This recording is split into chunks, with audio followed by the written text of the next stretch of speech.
Hi, I'm David, the CEO of Fans.lu. And our mission is to connect gamers and fans of games with their passion. Now, the market that we're really going after is over 200 million hardcore video game players who on average spend up to 22 hours a week playing these games. Now, with that type of dedication, if they want to show the world how much they love these games through shirts, hats, posters, or other types of merchandise, they can. Now, these brands are some of the only ones that have direct storefronts for their fans selling merchandise, with obviously Rovio and Angry Birds being the beast here, saying and stating that over 50% of all their revenue comes directly from merchandise. What this means, though, is then all the other brands out there do not have direct storefronts. Now, one of the main reasons that they don't have storefronts is because it's not what they do. They make games, and they do that very well. And honestly, they don't want to have a budget and all the overhead for running the store, managing all the sourcing, and overseeing the supply chain. Fans.lu is the answer to these problems. Now, this is a demo store that we made for Riot Games. They're not a customer of ours yet, but it's to show basically the whole solution. There's the storefront creation, the designing of the merchandise, the manufacturing on demand, so there's no inventory, the order fulfillment and processing, as well as store customer service. Now, the way it basically works is we have flat rates for all the goods that we sell. The brands can then decide whatever they want to sell them for on the store, and they keep the profit after our fees are taken out for each sale. So competition-wise, there's a few players in kind of a similar space. Delivery Agent and Cafe Press handle some of the major film studios and television networks. Jinx and Treehouse Brands are more traditional licensees, just paying royalties on the back end. And then what makes us different from all these is our attention to only top quality goods, top levels of customer service. We have specific game API integration for iOS and Android that we're developing, and we're developing software that can connect directly to the games to 3D print custom worlds and characters that the fans make. Now, since launching, we've made a partnership deal with the International Game Developers Association to target their 9,000 fans. We have 4 customers that have signed up, a lot of great companies in the sales pipeline. A little more about our team, at least the co-founders, is I have 15 years deep domain expertise in supply chain management, operations, manufacturing. I was a purchasing manager for Paramount Pictures and Activision. And my other co-founder has a background very similar to mine, 15 years experience in manufacturing and merchandise operations for a graphic resource group. So thanks for your time, and if you have any questions, let me know.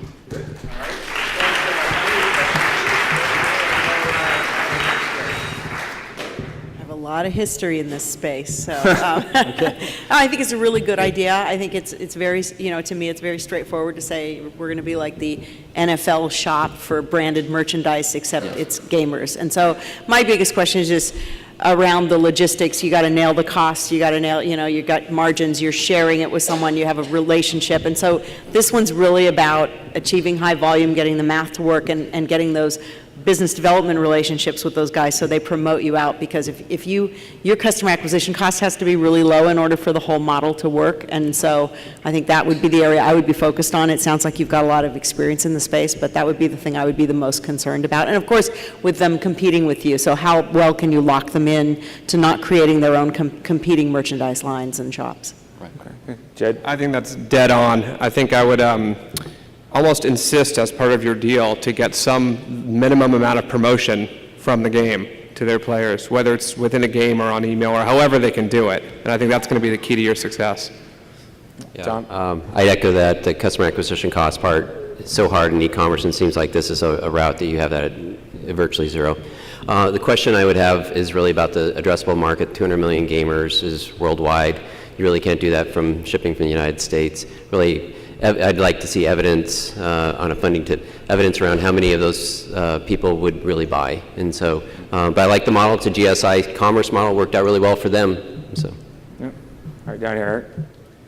Yeah, I don't have too much to add. I mean, I think it's smart to go to them and have them help you do the distribution and sales and acquire users that way. I think it'd be tough if you were just trying to do it the other way and then still having to share them, the margin with them.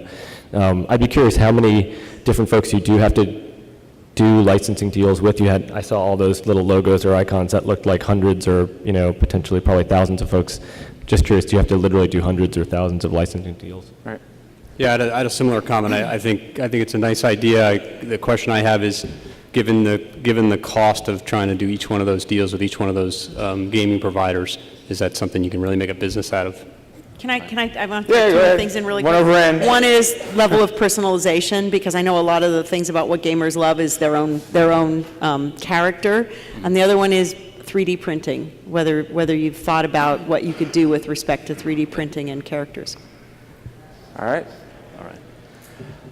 So to answer that question first, we definitely are going to have a level of personalization. We are going to be doing the 3D printing, and we're going to have a way to connect right to the game servers so they can download their worlds or their custom characters that they've made.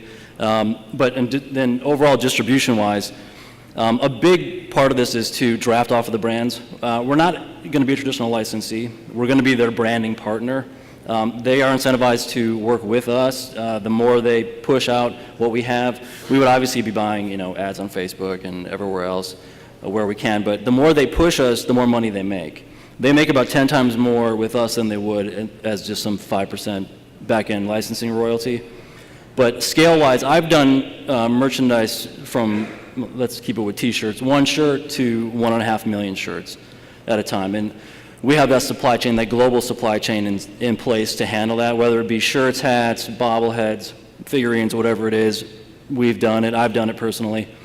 But to go into Europe in about 2 months, we're going to be launching manufacturing either in Luxembourg or in Ireland, to be manufacturing and operating directly out of Europe, because there are about 300 million fans, gaming fans, just within Europe. Overall, company focus-wise, there's probably only about 200 solid game companies that we want to approach. We kind of have a cap of, they need to have at least a million fans before we'll approach them and try to be a partner for them to make it worth the effort that we put in on the front end and the back end. So that's about 200. I'd say 50 are big players, maybe another 150 medium size in that space.